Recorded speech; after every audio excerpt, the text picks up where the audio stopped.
सुखी कुटुंब. एका घरातून नेहमी नवरा बायकोचे खिदळत असल्याचे आवाज येत असतात शेजारील.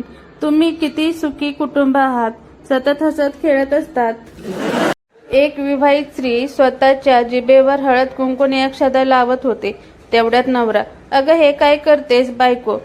दसरा आहे ना आज, म्हणून शस्त्राची पूजा करते फार.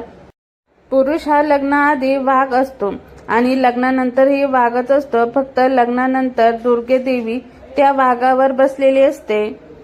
नवरा, तसं काही नाही हो काका. ती नेहमी मला भांडी फेकून मारते. लागलं की मी जोरात हसतो, नाही लागलं तर ती हसते. बायकांची सरकारला विनंती. मॅगीची तपासणी पूर्ण झाली असेल तर आता फेअरम अँड लवलीला जरा मनावर घ्यावे. 6 आठवडे म्हणत अर्ध आयुष्य गेलं, पण रंग काही गोरा झाला नाही. एक वैतागलेली काळी परी. बायकोला गजरे हवे होते. तिने मेसेज पाठवला इंग्रजीत, येताना 5 गजरे घेऊन या. तो येताना 5 गाजरं घेऊन आला. उपाशी झोपला. काय चुकलं बिचाऱ्याचं, म्हणून मेसेज मराठीत टाईप करा. नवरा, लहानपणी आषाढीला शाळेत मला नेहमी विठोबाचा रोल देत असत.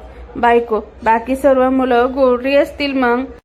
बायकोवर खूप प्रेम करा, तिला आनंदी ठेवा, तिची प्रत्येक मागणी पुरवा. तिच्या आयुष्यात तिला इतकं जपा की शेजारीण म्हणाली पाहिजे, जरा घाईच केली मी. बायको, अहो मी साबण लावायला जरा तुमच्या मजबूत हातांनी चोळून देता का. नवरा, आलो लगेच. बायको, अहो या बादलीभर कपड्यांना साबण लावून ठेवलाय, नीट रगडून धुवा. मला स्वयंपाकाचं काम आहे, मी जाते. वाइफ ने एक बोर्ड देखा, Banarasi sari 10, nylon sari 8, cotton sari 5। Wife खुश हो के अपने हस्बैंड से, मुझे 500 रुपए दो, मैं 50 साड़ी खरीदूंगी। हस्बैंड, अरे वो बीरबल की माँ, प्रेस करने वाली की दुकान है वो।